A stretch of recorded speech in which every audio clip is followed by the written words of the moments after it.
Jessica Chambers died at the hospital on December 7, 2014 at the age of 19. This is one of the most horrific cases I've ever heard of, and as of 2020, her case has received no justice. It was a crime that shocked that quiet community, a quiet street. Strangulation. Investigators won't tell us many details. So how did Jessica Chambers die, and why was it so horrific? On December 6, 2014, a day before her death, she was found walking down the side of a Mississippi road engulfed in flames. The incident occurred in Cortland, Mississippi, a town of only 500 people, about 2 miles from her family's home. First responders would find her walking toward them, away from her burning 2005 Kia Rio on Heron Road with 98% of her body covered in burns.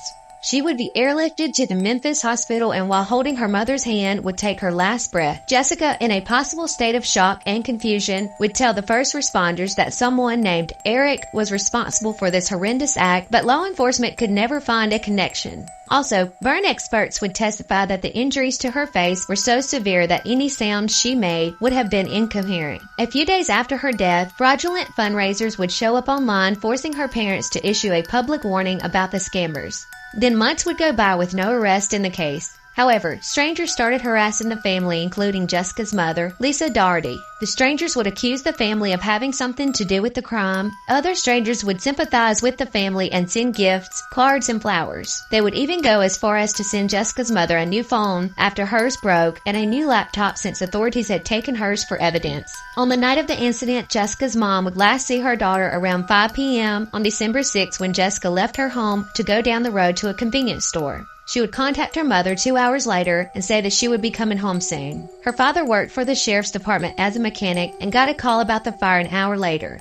Her father, Ben Chambers, would say that Jessica, in a hoarse whisper, would tell rescuers multiple times that Eric did this to me. Rumors started circling about possible theories and suspects, including her ex-boyfriend, Brian Rudd, but that was far from possible since he has lived in Iowa since 2013. Other theories were a possible drug deal gone wrong, or maybe a jealous best friend. Possibly even her mother or father, who had spent time in prison for cooking meth. Her mother would say out of the 500 people that lived in the town, maybe 50 weren't suspects, because everyone was pointing the finger at everyone else. The online community would speculate that maybe white supremacists killed her because she had a history of dating African American men, or that Jessica was in a gang and killed in retaliation for trying to get out. However, investigators stayed away from these theories since they were considered politically incorrect. Jessica had made a lot of mistakes in her life, but friends and family described her as a person who loved everybody and saw no color and was generally a good person. This could be what ultimately led to her downfall because she was too trusting and had some very shady friends. One of her friends, Lakeisha Myers, would testify later that Jessica had sold marijuana in the past, which could possibly be where the drug dealer theories come from. In 2015, 17 gang members were arrested on gun, drug, and counterfeit charges, and during plea negotiations, they were all given the opportunity to provide information on the Jessica case to reduce their charges. It was never said if anyone provided information, but by this time they already knew who Jessica was with the night of the fire. 2 months later, authorities would announce a break in the case. Quentin Tellis was set to be indicted for the murder of Jessica Chambers. At the time of Jessica's murder, he was living with his mother in a trailer near the convenience store where Jessica was last seen before the fire. His DNA would also be found on Jessica's keys, and cell phone records would show that he was in the location on the night of the fire. Investigators said that Tellis met Jessica around Thanksgiving 2014 after he had been released from prison in October, where he had served time for burglary. He met Jessica through a friend who worked at a gas station in Cortland, Mississippi. Tellis would confess that him and Jessica had engaged in consensual sex on one occasion and would describe the encounter in detail. He would say that they were in the passenger seat of her car with the seat reclined back. Text messages between the two would show that Tellis wanted to have sex a second time.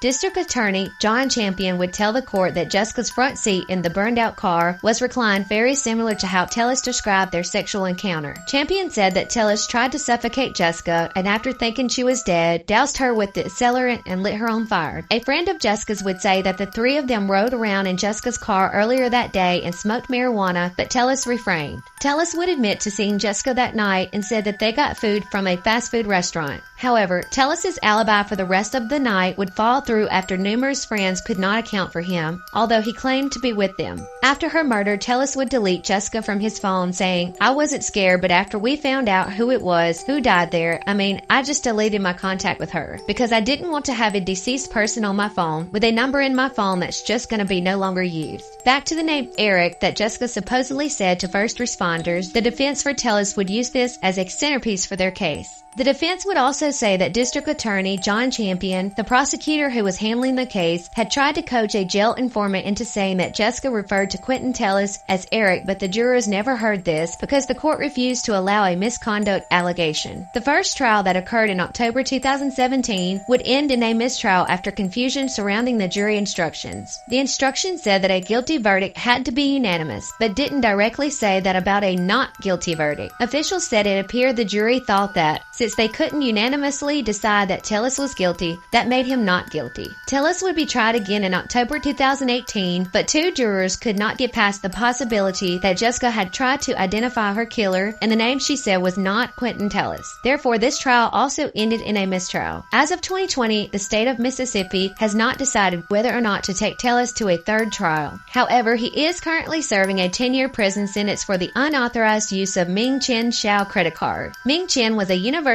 of Louisiana Monroe student who was murdered. Tellis is the prime suspect in this case as well and is facing murder charges. As of today, Jessica Chambers has received no justice, but hopefully soon they can put her murderer behind bars for good.